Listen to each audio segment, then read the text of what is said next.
Preparation ನಡೀತಾ ಇದೆ, ಮಾಡ್ತೀವಿ ನಾವು ಯಾವತ್ತು ಅಂತ ಅನೌನ್ಸ್ ಮಾಡ್ತೀವಿ. ನಾಳೆ ನಾಳಿದ್ರಲ್ಲಿ ಅನೌನ್ಸ್ ಮಾಡ್ತೀವಿ. ಯಾವುದು ಅದೇ ಇವರು ಬೇಡಿಕೆ ಇಟ್ಟಿದ್ದಾರೆ, ಅದನ್ನು ಪರಿಶೀಲನೆ ಮಾಡ್ತೀವಿ.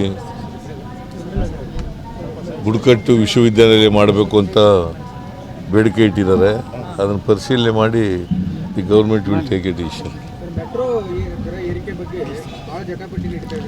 ಮೆಟ್ರೋ ದರ ನಿಗದಿ ಮಾಡೋರು ಯಾರು? ನಾನು ಚೇರ್ಮನ್ನ.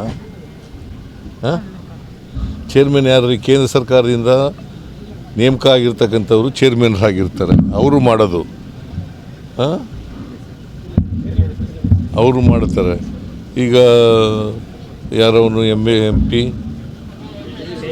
ತೇಜಸ್ವಿ ಸೂರ್ಯ ಅವನು ಬೇಡದಂತ ಹೇಳಿದ್ದಾನೆ, ಗೊತ್ತಿಲ್ಲ ನನಗೆ, ಇನ್ನೂ ನಾವು ಅನೌನ್ಸ್ ಮಾಡಿರಲಿಲ್ಲ. ಏನು ಮಾಡಿ ಗೊತ್ತಿಲ್ಲ ನನಗೆ, ನಾನು ಅಂತ ಹೇಳಿದ್ದೀನಿ. ನಾನಂತೂ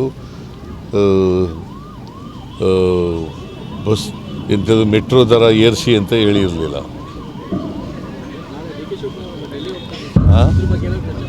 ಏನಪ್ಪ ನಂಗೆ ಗೊತ್ತಿಲ್ಲ, ಅವ್ರನ್ನೇ ಕೇಳಪ್ಪ.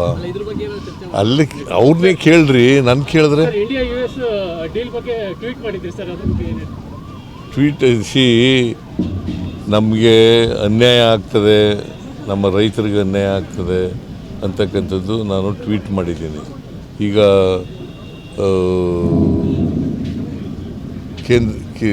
ಅಮೇರಿಕ ಮತ್ತು ನಮ್ಮ ದೇಶ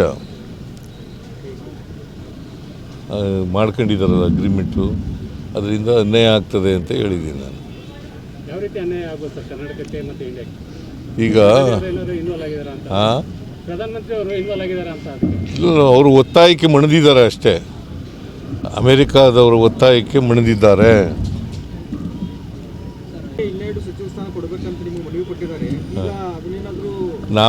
ನಾವು ತೆಗೆದಾಕಿದ್ವು ಅವ್ರಿಗೆ, ನಾವು ತೆಗೆದಾಕಿದ್ವೇನ್ರಿ?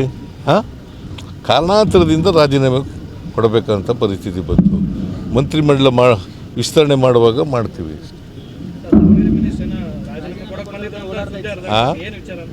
ಏನಪ್ಪ?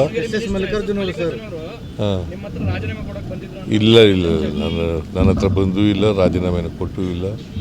ಅವೆಲ್ಲ ಸತ್ಯ.